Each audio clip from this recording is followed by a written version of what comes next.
Kita yang hadir pada pagi hari ini, ya, kita lihat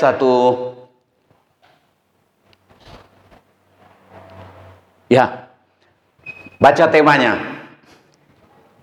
1, 2, 3. Bertahan dalam Tuhan. Bertahan dalam Tuhan.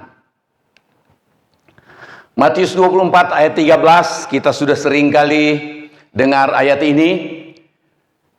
Baca sama-sama, 1, 2, 3. Tetapi orang yang bertahan sampai pada kesudahannya akan selamat. Berarti bertahan dalam Tuhan, arti menurut ayat ini, bertahan untuk selamat.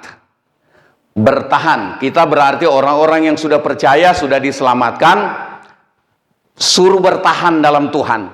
Kalau orang yang belum ada dalam Tuhan, kita tidak bicarakan soal dia bertahan dalam Tuhan, karena dia belum ada di dalam Tuhan. Bertahan dalam Tuhan artinya bertahan hidup dalam kehendak Tuhan. Nah, kita lihat ayat berikutnya ini mengenai bertahan dalam Tuhan. Matius 7 ayat yang ke-13, masuklah melalui pintu yang sesak itu. Karena lebarlah pintu dan luaslah jalan yang menuju kepada kebinasaan.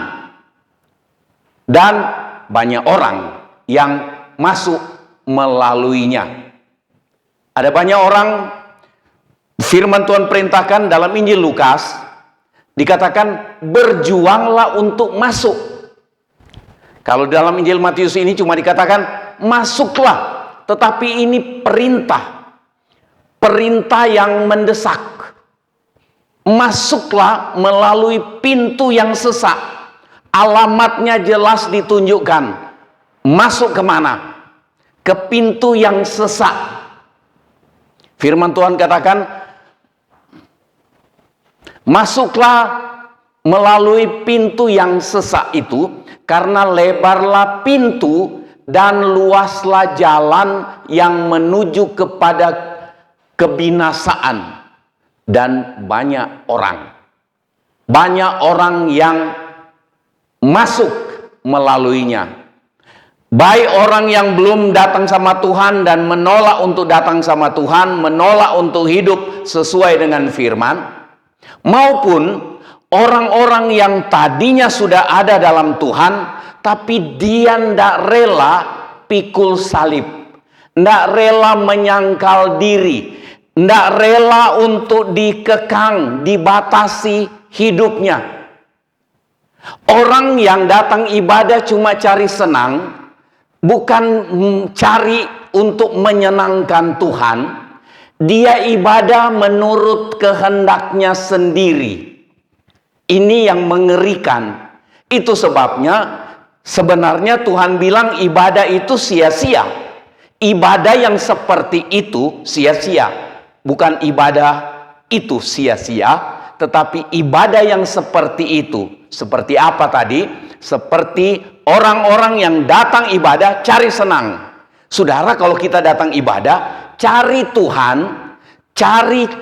kita ingin cari atau berjuang untuk hidup kita menyenangkan Tuhan.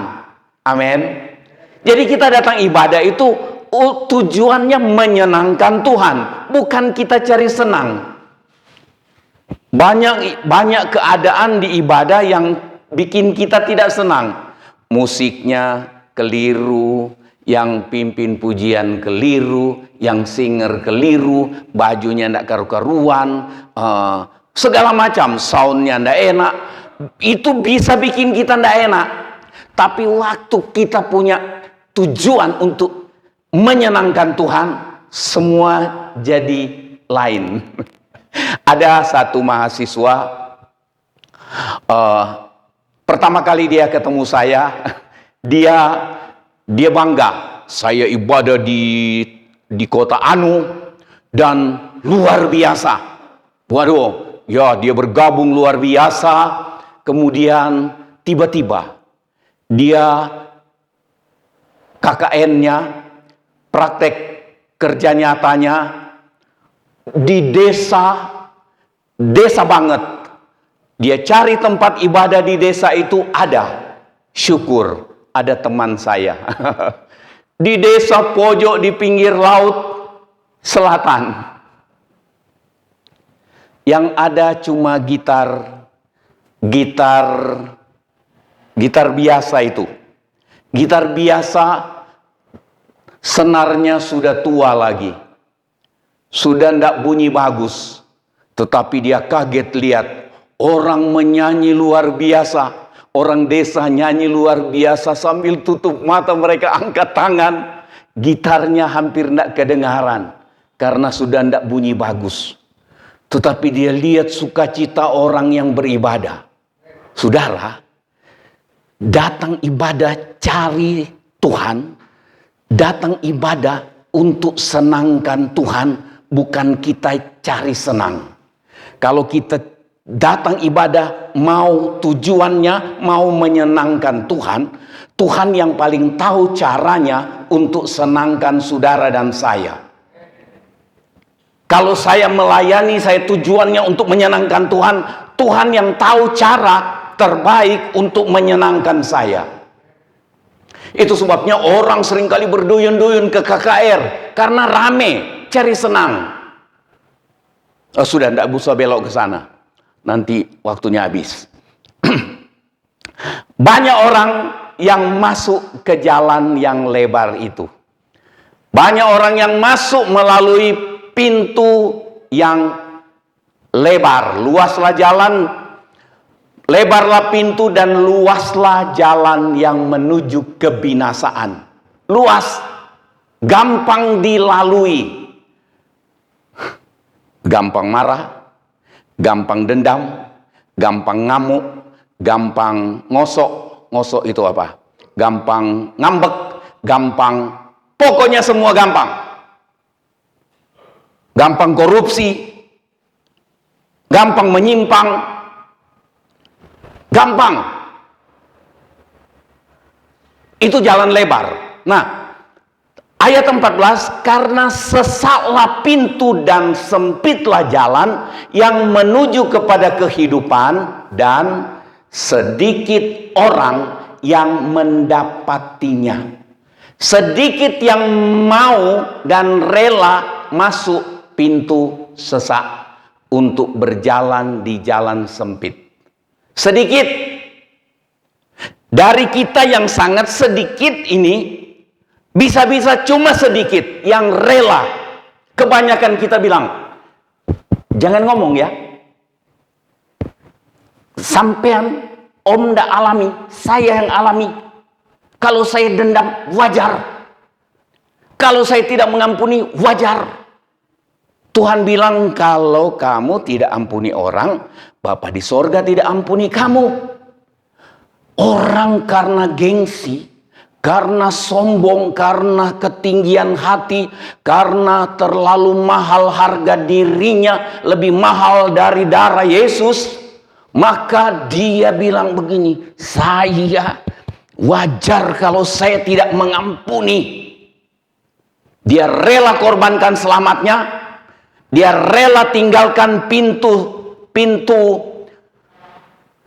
yang sesak, dia rela tinggalkan jalan yang sempit, cuma untuk puaskan, untuk mempertahankan mahalnya harga dirinya. Dia taruh harga diri setinggi-tingginya, sampai harga diri lebih tinggi dari darah Yesus yang mahal itu. Ini orang-orang yang binasa ndak kerosok, tidak terasa. Dan hari ini banyak di galangan gereja, bukan cuma anggota gereja, sampai ke pemimpin-pemimpin gereja, dari gembala-gembala, pimpinan-pimpinan gereja, gereja apa saja, tertipu. Itu sebabnya Tuhan Yesus bilang, yang selamat cuma sedikit. Yang masuk, yang rela masuk dan mendapati pintu sesak untuk berjalan di jalan sempit, sedikit. Menuju keselamatan sedikit. Yang mau selamat banyak. Ini mengerikan. Itu sebabnya kita mau bertahan dalam Tuhan. Jadi kalau disuruh masuk, masuklah. Untuk terus berjalan di jalan yang sempit itu namanya orang yang bertahan dalam Tuhan. Nah, bertahan dalam Tuhan, saya taruh ada persamaan arti dengan tetap hidup sesuai kehendak Tuhan. Tetap hidup sesuai dengan Injil. Sesuai dengan Injil. Yang maksudnya yang bertahan dalam Tuhan adalah orang yang hidup sesuai dengan Injil. Injil itu 1 Korintus 15 ayat 2, oleh Injil itu kamu diselamatkan. Berita Injil adalah berita keselamatan. Berita keselamatan di dalam Tuhan Yesus. Tidak ada Injil yang berita keselamatannya lain daripada Tuhan Yesus. Nah, asal kamu teguh berpegang padanya, teguh berpegang pada Injil, itu yang namanya bertahan dalam Tuhan. Nah, seperti yang telah kuberitakan kepadamu, kecuali kalau kamu telah sia-sia saja menjadi percaya. Ayat 3 dari 1 Korintus 15, sebab yang sangat penting telah kusampaikan kepadamu, yaitu apa yang telah kuterima sendiri. Ini Paulus katakan, dia terima sendiri Injil itu, ialah bahwa Kristus telah mati karena dosa-dosa kita sesuai dengan kitab suci. Tuhan Yesus mati buat dosa-dosa kita sesuai dengan kitab suci. Itu Injil. Jadi 1 Korintus 15 ini dalam ayat 2, 3 dan beberapa ayat berikut adalah kesimpulan atau singkatnya mengenai Injil. Jadi Injil berita keselamatan, yaitu Kristus telah mati karena dosa-dosa kita. Begitu. Nah, bertahan untuk hidup berpegang kepada Injil. Ketika seseorang dia abaikan Injil, dia mau kelihatan, dia lepas Injil yang dia sudah tahu, dia sudah pernah tahu, dia sudah pernah terima, kemudian dia lepas dan dia coba hidup suci. Mau suci yang bagaimanapun, entah dia puasa tiap hari seumur hidupnya, atau dia cuma makan nasi putih, putihan terus sampai dia jadi putih juga betul-betul, dari rambut putih, badan jadi putih, semua jadi putih, dia tidak akan jadi suci. Aturan Allah pencipta langit dan bumi dan yang menjadikan manusia, aturannya adalah tidak ada pengampunan tanpa penumpahan darah. Itu dulu. Kemudian digenapi oleh penumpahan darah Tuhan Yesus Kristus, melalui penderitaannya orang diselamatkan. Amin. Itu Injil. Berpegang teguh pada Injil itu artinya bertahan dalam Tuhan. Mengapa harus kuat dalam Tuhan? Nah, saya bikin catatan singkat. Mengapa kita harus kuat bertahan dalam Tuhan? Karena berarti ada goncangan, ada gangguan. Itu sebabnya perlu bertahan, kuat di dalam Tuhan. Untuk orang yang bertahan adalah perlu kekuatan, perlu kuat. Bertahan berdiri harus kuat. Kalau kurang makan, tidak kuat berdiri. Kalau waktu berbaris 17 Agustus, ada orang-orang yang tidak kuat fisik, tidak tahan berdiri, suruh siap sempurna di tengah panas matahari, tahu-tahu pingsan, duk. Satu lagi di belakang, duk, tidak kuat. Mengapa harus kuat dalam Tuhan? Yang pertama, karena kita menghadapi penyesatan, penyimpangan ajaran, masih cocok, masih menyampaikan ayat Alkitab, tetapi dibengkokkan artinya. Akhirnya menyimpang, pengertiannya jadi menyimpang. Menghadapi penyesatan, macam-macam. Sekarang nubuatan di mana-mana. Sekali lagi sekian kali saya mau katakan, saya bukan anti nubuatan. Saya percaya pasti masih ada nubuatan. Tetapi firman Tuhan bilang, memang akan datang nabi-nabi palsu untuk menyesatkan banyak orang. Nabi palsu, nabi kerjaannya nubuat. Itu sebabnya nubuat. Wow, ada orang luar biasa dari mana? Dari negara barat atau dari mana? Pokoknya luar Indonesia. Woi, begitu bilang dia nubuat, semua percaya. Sampai yang profesor, doktor percaya. Terus nggak terbukti nubuatannya. Terus ngarang lagi. Tuhan bicara sama saya, Tuhan tunda karena belas kasihan Tuhan. Sama itu pendeta, pasti engkau sembuh. Tuhan bicara sama saya, pasti engkau sembuh. Begitu enggak sembuh, pendeta bilang sama orang, karena dia tidak beriman. Gampang kan?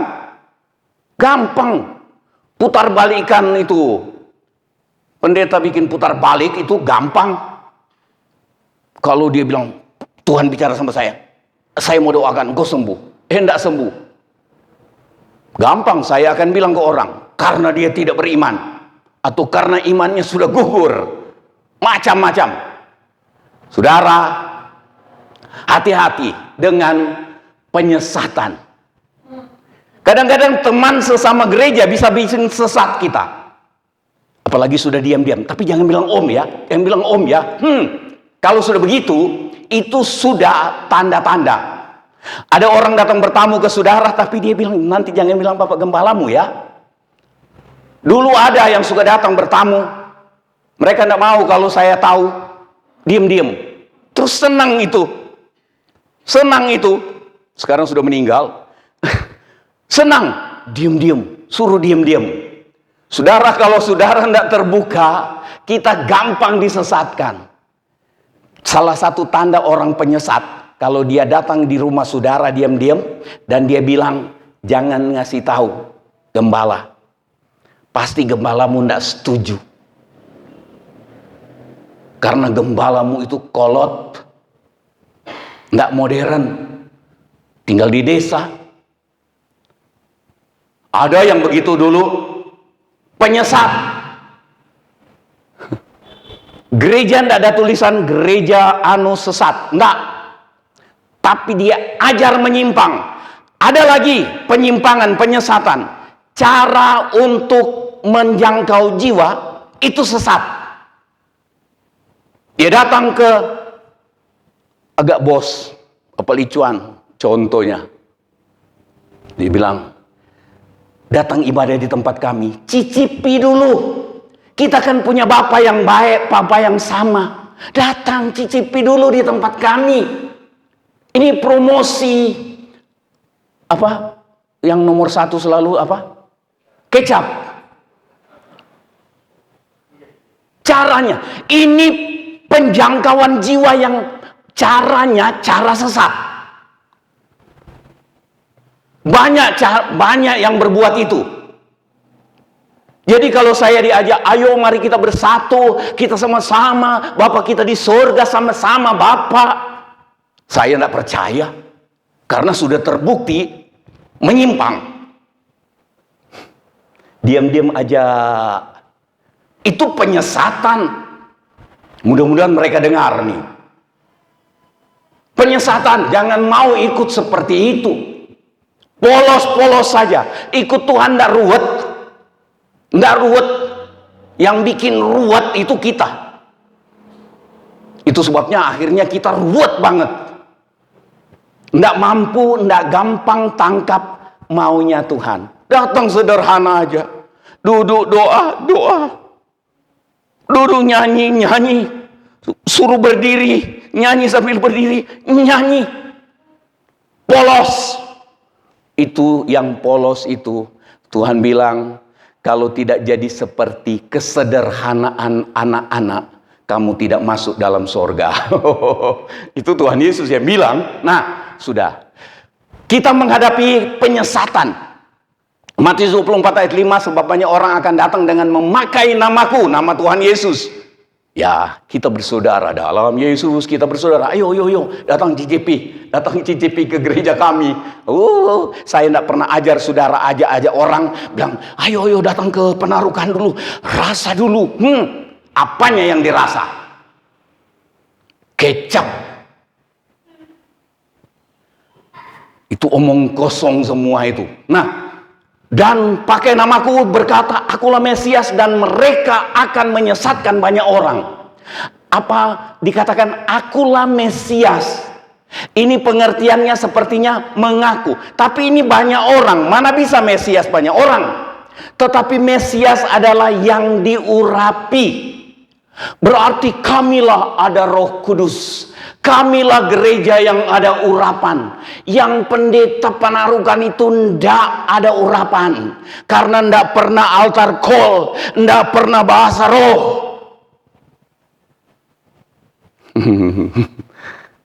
Ngeri. Kamilah yang ada urapan. Ayo, ikutlah kami. Dan banyak orang yang ikut. Mereka akan menyesatkan banyak orang. Aku, Mesias, aku yang diurapi. Kami yang ada urapan. Banyak orang tergiur. Apalagi langsung, hai anakku, Tan Li Chuan, engkau dalam 2 bulan 3 hari 17 jam akan menerima. Wah, orang senang. Dan engkau harus tinggalkan gerejamu yang di desa itu. Bergabunglah. Nah, itu nubuatan palsu. Saya baru ngarang. Bayangkan sampai 3 bulan. Berapa hari? 3 hari. 1 bulan 3 hari 17 jam. Kacau. Tapi memang penyesatan harus yang aneh-aneh supaya menarik. Hati-hati kalau saudara mulai diajak ibadah aneh-aneh, karena ibadah sederhana sudah tidak mempan. Dan banyak orang akan murtad. Dan mereka akan saling menyerahkan dan saling membenci. Orang murtad. Nah, ayat 11, banyak nabi palsu akan muncul dan menyesatkan banyak orang. Tadi saya sudah singgung. Menarik. Tiba-tiba sementara khotbah dia diam. Ya, Bapak di sorga. Ya, Bapak. Ya, oh iya. Ya, oke, saya sampaikan. Hai anak-anakku. Nanti sudah segala macam dikarang. Saya ketemu begitu, saya lawan. Ini saya bukan ngarang, pernah ada. Kayak nelpon Tuhan aja. Ya, Bapak. Ya. Oh, saya pengen minta nomornya. Saudara, pembohongan. Itu pembohongan. Dan sudah terbukti memang dia bohong. Begitu saya bilang, saya tidak percaya itu. Selesai makan, waktu makan, dia tanya sama ada teman saya, dia tanya, siapa itu? Siapa itu? Oh, pendeta Panarukan. Saudara, jangan gampang tergiur. Kalau nubuatan itu datang dari Tuhan, munculnya sederhana dan nembus damai sejahtera buat semua orang yang dengar. Karena nubuatan itu meneguhkan umat. Aneh-aneh. Indonesia bebas gempa bumi. Waktu berapa banyak tahun lalu, tiba-tiba ada nubuatan Indonesia bebas gempa bumi. Demikianlah firman Tuhan. Cuma berapa minggu kemudian gempa, tsunami. Tuhan bantah itu nubuatan palsu itu. Syukur terbukti palsu. Tapi sampai hari ini orang tetap ikut. Saudara lihat, terlalu banyak orang suka. Dan memang Tuhan Yesus yang bilang, banyak orang, menyesatkan banyak orang, akan datang banyak orang, menyesatkan banyak orang, akan datang banyak nabi palsu, menyesatkan banyak orang. Berarti sisa yang selamat sedikit. Mengerikan. Itu sebabnya kita mau bertahan. Amin. Nah, yang pertama menghadapi penyesatan, yang kedua menghadapi kesukaran. Ada orang tidak kuat bertahan dalam kesukaran. Ketika sukar, dia mulai mengeluh, dia salahin kiri kanan, salahin atas bawah, salahin kiri kanan orang-orang sekitar dia. Dia salahin Tuhan, dia salahin setan, cuma dia yang tidak salah. Itu orang kalau tidak teguh atau kuat dalam Tuhan, ketika menghadapi kesukaran, dia mengeluh, dia khawatir, dan dia salahin semua. Salahin kiri kanan orang di sekitar dia, salahin yang di bawah setan, salahin yang di atas Tuhan, semua salah. Berarti kesimpulannya yang benar cuma dia. Orang yang kuat, ya. Orang yang kuat dalam Tuhan adalah orang yang bertahan dalam kebenaran walaupun hadapi kesukaran. Menghadapi kesukaran. Ya, ini terganggu dia.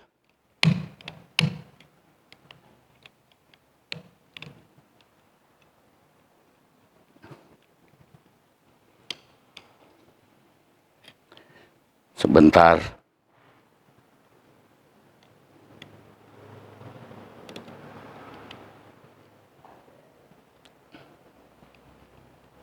Tolong betulin ya, Yanto.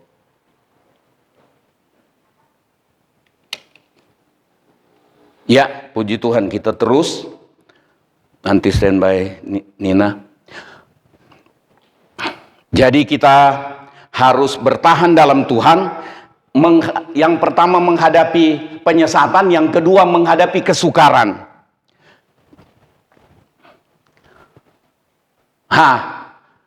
Kesukaran itu ada bencana alam, itu gempa bumi, gunung berapi, macam-macam, banjir dan seterusnya, mendatangkan kesukaran.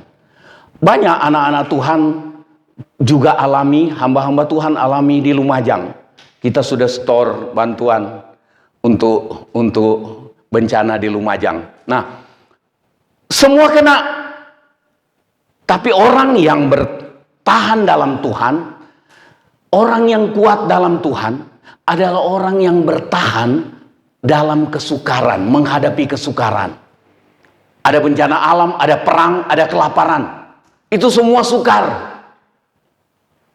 Ada banyak anak-anak Tuhan yang tinggalkan Ukraina, pulang ke Indonesia karena mereka orang Indonesia.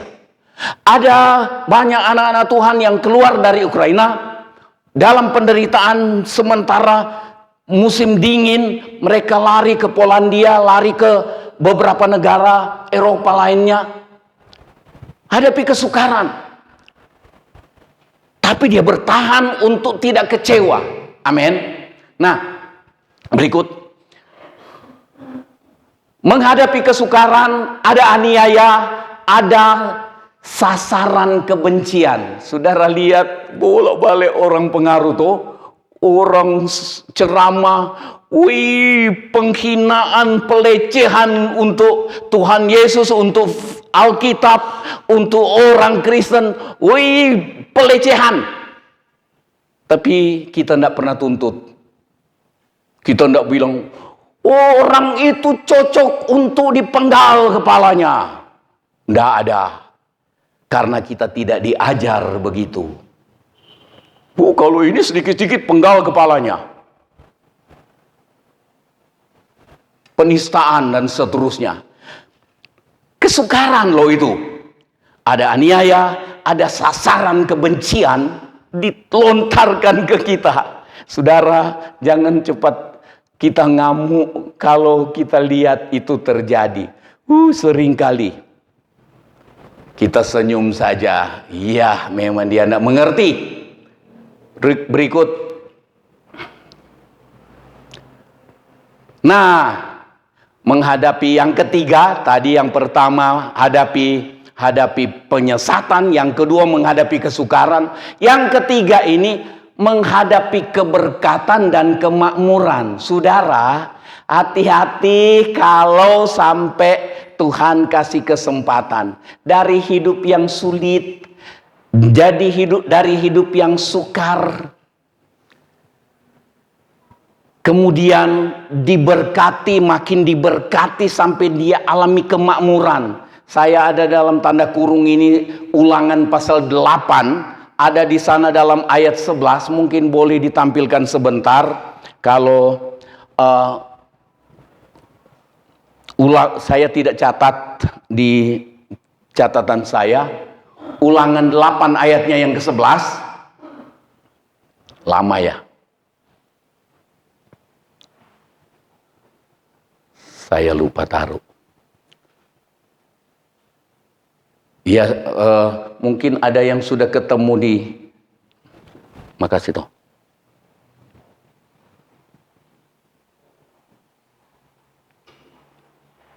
Malah salah. Salah toh. Sudah hidup dia. Malah nyala terus, salah. Ini nyala terus. Nah. Ya, Ulangan 11, Ulangan 8 ayat 11. Hati-hatilah supaya jangan engkau melupakan Tuhan Allahmu dengan tidak berpegang pada perintah, peraturan, dan ketetapannya yang kusampaikan padamu pada hari ini. Mundur kayaknya. Ayat 10.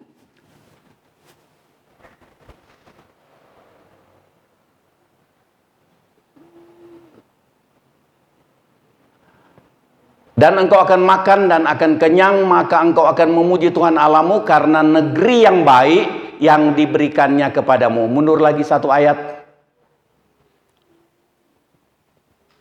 Ayat 9.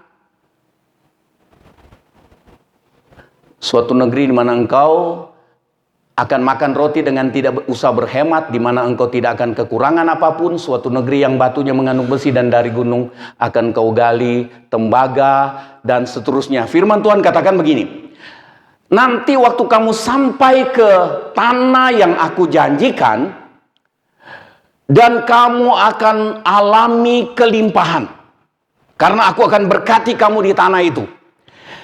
Tetapi hati-hati, kembali ke ayat 11 tuh, hati-hati. Jangan sampai ketika engkau sudah diberkati, engkau sudah alami kemakmuran, dan engkau berkata, karena kekuatankulah aku mencapai semua ini. Itu bukan cuma terjadi di anggota gereja yang berusaha, berbisnis, dan bikin apa saja, tetapi terjadi juga di kalangan pendeta. Dia mulai pelayanan dengan rendah hati. Begitu berhasil, dia tambah. Balik tadi. kemudian jadi berubah.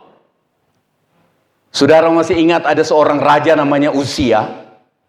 Dia memulai dengan kerendahan hati. Dia terus melekat dengan seorang nabi yang mengajar dia untuk takut akan Tuhan. Kalau nggak salah Nabi Zakaria. Tapi setelah dia berhasil, setelah dia populer, terkenal di mana-mana, dikatakan dia menjadi tinggi hati. Saudara, kita tidak terlalu sulit jadi tinggi hati ketika kita alami keberkatan dan kemakmuran. Tidak terlalu sulit kita jadi tinggi hati. Itu sebabnya kita harus bertahan dalam Tuhan. Bertahan hidup sesuai dengan kehendak Tuhan. Berikut. Keberkatan itu ada kelimpahan, juga ada mujizat. Sudah terbukti orang yang alami mujizat itu tidak menjamin dia jadi orang yang terus setia. Ada banyak orang yang alami mujizat kemudian banyak menyimpang. Bahkan dia cerita dengan kebanggaan seakan-akan dia lebih suci dari Tuhan yang memberi mujizat itu kepada dia. Bangga sekali dia anggap dia lebih suci dari siapapun juga. Saudara, seringkali mujizat itu terjadi ke seorang anak Tuhan yang kanak-kanak. Ngancam Tuhan, Tuhan bilang, ya. Dia ngancam Tuhan. Tuhan, kalau engkau tidak sembuhkan saya akan tinggalkan gereja. Saya tidak akan melayani. Kemudian dia sembuh, bangga dia. Dia cerita sama saya. Saya bilang, waduh, hebat ya, bisa ngancam Tuhan ya. Dia senyum. Dia kira itu betul. Bangga bisa ngancam Tuhan. Dia kira Tuhan takut sama dia. Itu masih anak-anak. Ya kan? Anak-anak kalau pergi ke toko, dia guling-guling di toko. Minta itu, dia sudah pegang itu. Minta. Biar bapak ibunya rencana duit pas-pasan. Beli juga, terpaksa. Anak-anak. Saudara, kita tidak mau jadi anak-anak. Ya kan? Kanak-kanak. Jadi anak Tuhan iya, tapi kanak-kanak jangan. Ada orang ngalami mujizat karena dia kanak-kanak. Ada yang kita sudah lama ikut Tuhan, kita bilang begini. Heran ya, dia baru ikut Tuhan, ndak juga terlalu setia. Tapi kok dia satu kali doa waktu sakit langsung plong sembuh.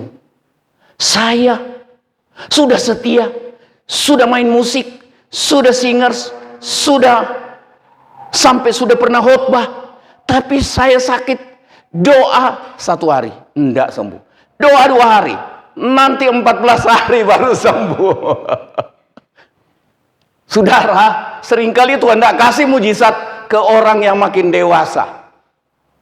Supaya orang lihat, oh iya ya, dia sakit, tapi dia tetap bersuka cita. Dia tetap memuji Tuhan. Dia tetap tidak kecewa dengan Tuhan. Gitu. Nah, itu lain kali. Kenapa dia hilang-hilang? Sudah ada masalah. Nah, awas tuh kepencet. Ya, berikut. Ya, keberkatan, kemakmuran tuh jadi terkenal. Kayak Raja Uzia tadi. Populer. Punya kedudukan. Dikenal oleh kepala desa. Dikenal oleh camat. Dikenal oleh bupati, dikenal oleh gubernur, bangga dia. Ada lagi yang bangga. Saya pernah ketemu presiden, diajak datang ke istana, bangga. Dia bawa foto kemana-mana. Nggak salah kita senang ketemu pejabat-pejabat itu. Tapi bukan kita sudah lupa diri.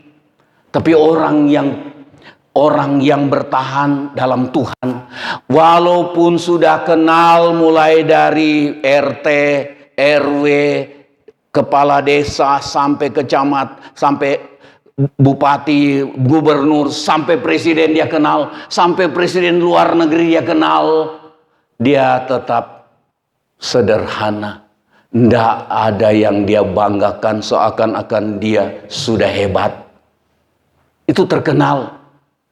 Atau sudah undang khotbah di mana-mana. Kemudian berikutnya, karena sudah kaya, kelimpahan, alami mujizat, sudah terkenal, dia langsung punya gelar. Pertama S0. S-teler dulu, S0, S1, S2, S3, S4. S4 itu S-script. Tambah banyak pengetahuan. Kadang-kadang begitu banyak pengetahuan, ngomong di depan sudah tidak tahu ngomong apa. Saking banyaknya di sini, tidak bisa keluar sini. Karena bangga. Tapi kalau orang yang sudah pengetahuannya tambah banyak, tetapi dia tetap bertahan hidup dalam Tuhan, itu dia dapat menjadi saluran berkat bagi banyak orang. Amin. Berikutnya. Nah, bagaimana supaya dapat bertahan dalam Tuhan? Bagaimana supaya dapat bertahan? Nomor 1, ingat keselamatan dan ingat siapa yang menyelamatkan. Amin. Ingat keselamatan kita. Apa yang kita ingat soal keselamatan? Soal kita dari beberapa hari lalu saya nyanyikan, peringatkanlah daku Tuhan, ingatkanlah hidupku masa lalu, tunjukkan dari mana Kau angkat hidupku. Kalau kita ingat dari mana Tuhan angkat hidup kita yang berdosa, kotor, dan Tuhan selamatkan, kita mau tetap jadi kuat dalam Tuhan. Ingat keselamatan dan ingat juru selamat. Ingat keselamatan, ingat dari mana Tuhan angkat hidup kita. Ingat kita ini sebenarnya sedang menuju kebinasaan. Tapi Tuhan menyelamatkan kita. Tuhan angkat kita dari lumpur dosa. Dan Tuhan pindahkan kita ke jalan yang menuju kehidupan yang kekal. Ingat juru selamat. Coba berikut. 1 Petrus 2 ayat 22. Ia tidak berbuat dosa dan tipu tidak ada dalam mulutnya. Itu Tuhan Yesus. Berikut. Ketika ia dicaci maki, ia tidak membalas dengan mencaci maki. Ketika ia menderita, ia tidak mengancam, tetapi ia menyerahkannya kepada Dia yang menghakimi dengan adil. Berikutnya. Ayat 24, ia sendiri telah memikul dosa kita dalam tubuhnya di kayu salib, supaya kita yang telah mati terhadap dosa, hidup untuk kebenaran. Oleh bilur-bilurnya, kamu telah sembuh. Kita ingat juru selamat yang mati buat dosa kita. Kita ingat juru selamat yang angkat kita dari lumpur dosa. Jadi ingat keselamatan artinya ingat kita dari mana diangkat oleh Tuhan untuk diselamatkan. Kita ingat kita dipindahkan dari jalan menuju kebinasaan, dipindahkan ke jalan yang menuju kepada hidup yang kekal. Dan kita ingat siapa yang menyelamatkan kita. Ya kan? Bila ku ingat cinta Tuhanku. Kita ingat Tuhan Yesus. Tidak bisa diganti. Tidak ada pengganti untuk keselamatan kita. Sebaik apapun kita, Yesus tidak bisa diganti oleh kebaikan kita. Berikutnya. Yang kedua, bagaimana untuk dapat bertahan? Baca sama-sama yang kedua. Rela alami apapun karena kita percaya bahwa Tuhan selalu baik. Kita harus ingat nih, rela alami apapun. Kalau kita rela alami apapun, kita tidak mengeluh dan kecewa ketika apa yang kita alami tidak seperti yang kita harapkan. Amin. Seringkali itu kita alami sesuatu yang tidak kita harapkan, atau kita alami tidak seperti yang kita harapkan, jauh dari yang kita harapkan. Itu mengecewakan. Tetapi orang yang bertahan dalam Tuhan adalah kalau orang yang rela, dia rela karena Tuhan, maka dia tetap kuat. Jadi cara untuk bertahan dalam Tuhan, rela alami apapun, termasuk rela diremehkan.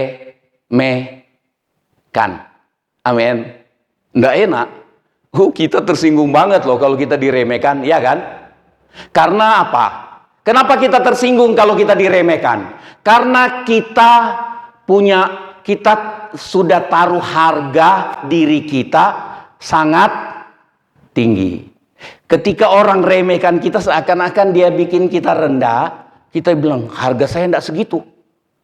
Enak aja. Nanti tak suek-suek mulutnya, kita ngamuk.